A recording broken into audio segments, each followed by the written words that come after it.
สวัสดีหมู่เพื่อนทุกคนเนาะมื้อนี้ข้าพเจ้าจะมาแนะนำเรื่องดีๆให้ทุกคนได้ฟังเนาะเหมาะสมสำหรับนักเรียนนักศึกษาหรือคนที่บ่มีเวียกเฮ็ดงานทำเนาะคือการเล่นอินเทอร์เน็ตแล้วได้เงินคือฟังแล้วมีความสนใจขึ้นมาแล้วแหละเนาะเพราะว่าแต่ละคนเล่นอินเทอร์เน็ตมาผ่านมานี่คือสิบ่มีไผได้เงินแล้วเนาะก็มีแต่เสียเงินการเล่นอินเทอร์เน็ตที่จะได้เงินนั้นมันก็มีหลายรูปแบบเนาะบางคนก็ขายสินค้าผ่านทางอินเทอร์เน็ตเนาะจะเป็นทาง Facebook บ่เป็นทาง Google บ่จ่ายโฆษณาต่างๆเฮ็ดทุกวิธีทางที่จะได้เงินผ่านทางอินเทอร์เน็ตเนาะแต่ข้าพเจ้าได้ศึกษาหลายโซเชียลอยู่คือกันแต่ว่ามาเจอโซเชียลนี่เนาะรู้สึกว่าถูกใจแฮงเนาะแนะนำให้คือมันเป็นลักษณะของ Worldwide Content เนาะซึ่งเป็นบริษัทของคนไทยก่อตั้งขึ้นมาเนาะแล้วเขาเจ้าก็มีการขยายตัวกันทั่วโลกแล้วตอนนี้ซึ่งใครสนใจก็ลองเข้ามาเล่นเบิ่งเพราะว่ามันจะเป็นลักษณะของWorldwide Content ระบบ SME ของประเทศไทยก่อตั้งขึ้นมาอันนี้มัน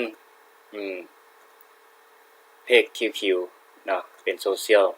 ของการสร้างรายได้ผ่านคอนเทนต์ต่างๆการแนะนำสมาชิกเนาะแล้วก็การขายพื้นที่การขายสินค้าก็มีครบเหมือนกับคล้ายๆคือ Facebook นั่นแหละแต่ว่าตัวนี้มันจะดีกว่า Facebook ย้อนหยังมันมีผลประโยชน์ร่วมกันเนาะซึ่งสมาชิกก็มีผลประโยชน์ซึ่งสมาชิกก็มีรายได้เนาะเจ้าของบริษัทก็มีรายได้เนาะเอามาเบิ่งว่ามันรายได้จังได๋เนาะอันนี้มันบริษัทเนาะเพจ call center ของเขาเจ้าเนาะมันจะมีเลขโทรอยู่นี่แล้วก็เว็บไซต์ของเขาเจ้าอยู่นี่แนะนำไปเนาะถ้าใครอยากรู้ละเอียดว่าได้แท้บ่ก็ไปเบิ่งเนาะหรือว่าจะโทรไปก็ได้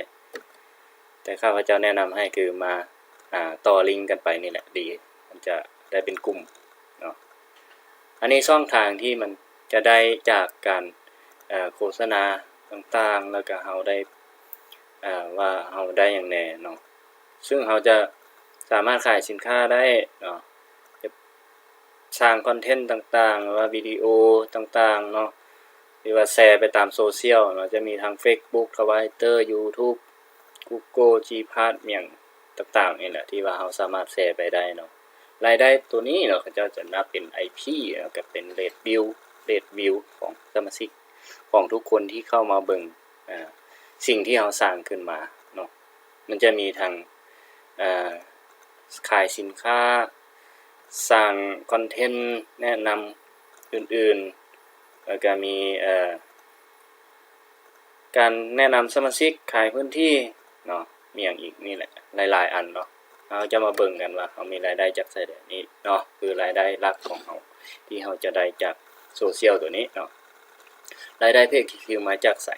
1มาจากคอมมิชชั่นนี่เราจะได้อยู่500 บาทจากการแนะนำการขายพื้นที่ข้อมูลหมายความว่า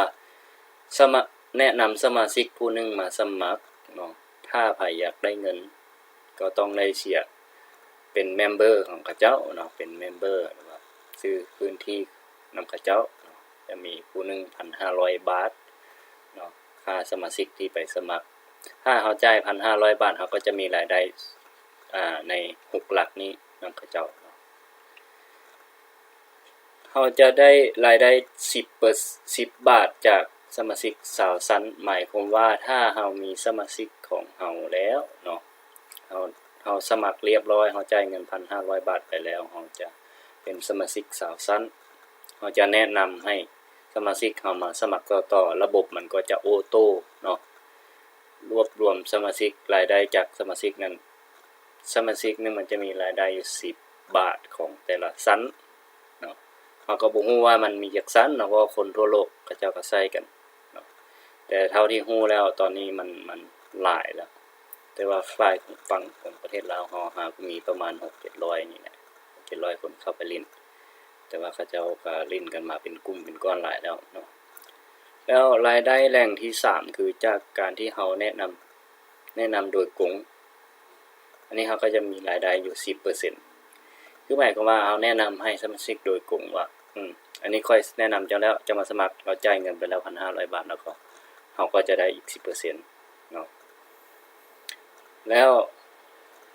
สมาชิกของเราน่ะการแนะนำอีกไปให้คนอื่นมาสมัครเราก็ยังได้อีก 10% จากเขาเนาะอันนี้คือรายได้ที่เราได้เนาะแล้วข้อที่4นี่คือรายได้จากเรทวิวรายได้จากเรทวิวตัวนี้นี่คือหมายความว่าถ้าเราสมัครไปแล้วเราบ่เสียเงิน 1,500 บาทเราสิมีรายได้บ่ได้คือกันเนาะมันจะได้อยู่รายได้ที่4คือรายได้ตัวนี้มันจะได้รายได้น้อยแล้วก็จะบ่ได้พวกนี้มานำเขาเจ้าเนาะแนะนำให้ว่าถ้าเราเสียเงินนั่นแหละดีที่สุดสมัครแล้วเสียเงินเลยเราจะได้เงินเราขึ้นมาไวเนาะรายได้ที่4นี่คือการเราเอาแชร์เป็นเรื่องเป็นตอนเป็นหยังเนาะเราสร้างเพจเป็นวิวต่างๆแล้วก็แชร์ออกไปตาม Facebook บ่เป็น Google บ่มีหยังให้ผู้อื่นอ่านเข้ามาเบิ่งเนาะเขาเอิ้นว่าเรทวิวจากวิวจาก100จากพันเนาะเราจะได้ตัวนี้เนาะแล้วรายได้ที่5นี่ได้จากเซ็นเตอร์นะ 2% หมายความว่าถ้าเราได้สมาชิกมาแล้วมีคนมาสมัครนำเราฮอด100คนเนาะเราอยากบริหารสมาชิกใน100คนเท่านี้คือเราอยากได้ 2% จากบริษัทนะครับก็เซตหาเนาะโค้ดของบริษัทหรือว่าเจ้าของบริษัทเนาะแนะนำเราก็จะมีการฝึกอบรมให้กันเนาะจะมีการฝึกอบรมให้ว่าจะเฮ็ดแนวใดเราบริหาร100คนขององค์กรเฮานี่เราจะมีรายได้ถึง 2% จากบริษัทเนาะแล้วรายได้ที่6นี่คือการแนะนำบริษัทเข้ามาโฆษณากับโซเชียลตัวนี้เนาะหรือว่าเว็บไซต์ตัวนี้ PageQ ตัวนี้เนาะมันจะมีทั้งแอปมีทั้งเว็บไซต์ต่างๆเนาะอยู่นี่แหละก็จะได้รายได้ที่6นี่คือกัน 20% บริษัทเขาจะจ่ายให้แล้วรายได้มันจะได้จังได๋เนาะเฮามาเบิ่งว่ามันจะขึ้นเป็นลักษณะ Qbox อันนี้คือรายได้ที่จากการที่เฮาแนะนำสมาชิกโดยกงเนาะแล้วก็แนะนำสมาชิกที่เฮาบ่ฮู้จักหมายความว่าเฮาผู้นี้แนะนำให้ผู้นี้มาเฮาก็ได้ไปแล้ว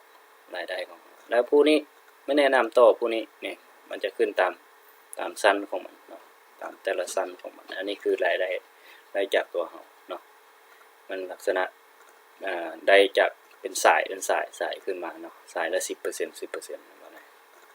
มันจะขึ้นลักษณะนี้เนาะนี่รายได้มันขึ้นเป็นคิวมันจะขึ้นเป็นคิวบ็อกคิวเนาะ1คิวนี่เท่ากับ50 บาทเนาะจากรายได้คอมมิชชั่นจะมีนอกจากที่ว่าเฮาขายพื้นที่ไปเนี่ย500 1,500 แล้วได้500แล้วเฮาก็ยังได้เป็นคิวอีกบัดนี้คิวมันเป็นบ็อกมันจะขึ้นจังได๋เดี๋ยวจะแนะนำต่อไปว่ามันจะขึ้นอยู่บ่อนใดเนาะอันนี้คือรายได้มีแต่ได้กับได้บ่มีเสียถ้าเฮาดิ้นเป็นเนาะก็จะเป็นเงินเข้าบัญชีของเฮาเลยตัวนี้นี่คือรายได้ที่4เนาะที่ว่าข้าพเจ้าว่าถ้าบ่เสียเงิน 1,500 บาทก็ยังจะมีรายได้อยู่มีรายได้จากการสร้างวิวเนาะ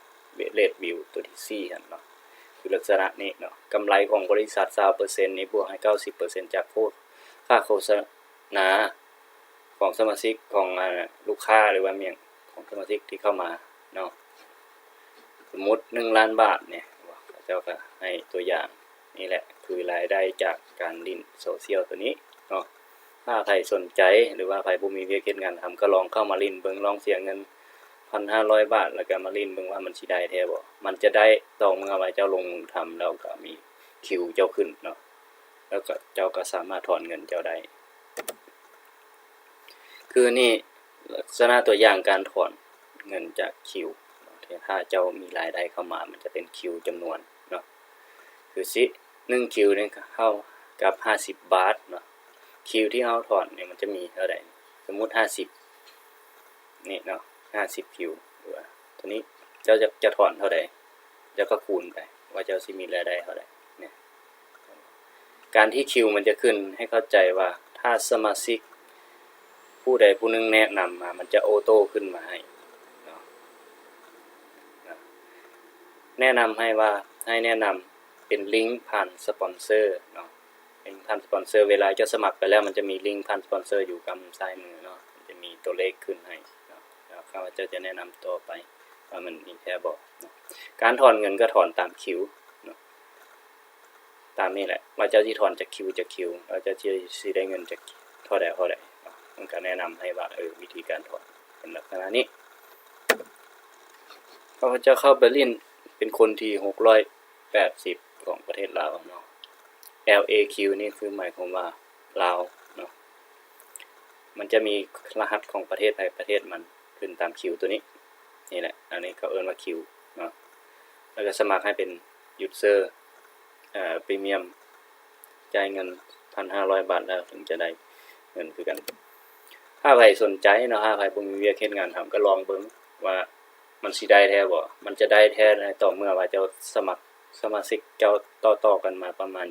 4-5 คนนี้บ่ฮอด 4-5 คนก็ได้ค่าคิวจะขึ้นเนาะประมาณ 2-3 คนคิวเจ้าก็ขึ้นแล้วเจ้าก็ได้เงินเจ้าอยากถอนเงินคืนเจ้าก็ถอนได้แล้วเนาะถ้าใครสนใจก็ติดตามเนาะหรือว่าจะเข้าสมัครโดยตรงเลยก็ได้นี่เนาะตามลิงก์สปอนเซอร์ตัวนี้หรือว่าจะเข้าไปเบิ่งที่เว็บไซต์ข้าพเจ้าก็ได้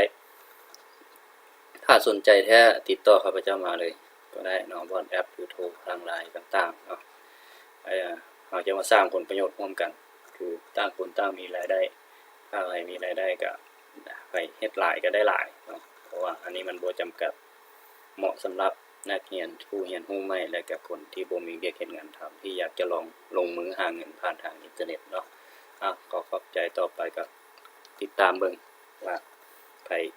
สนใจก็ติดตามเว็บไซต์ข้าพเจ้าหรือติดต่อโดยตรงเนาะ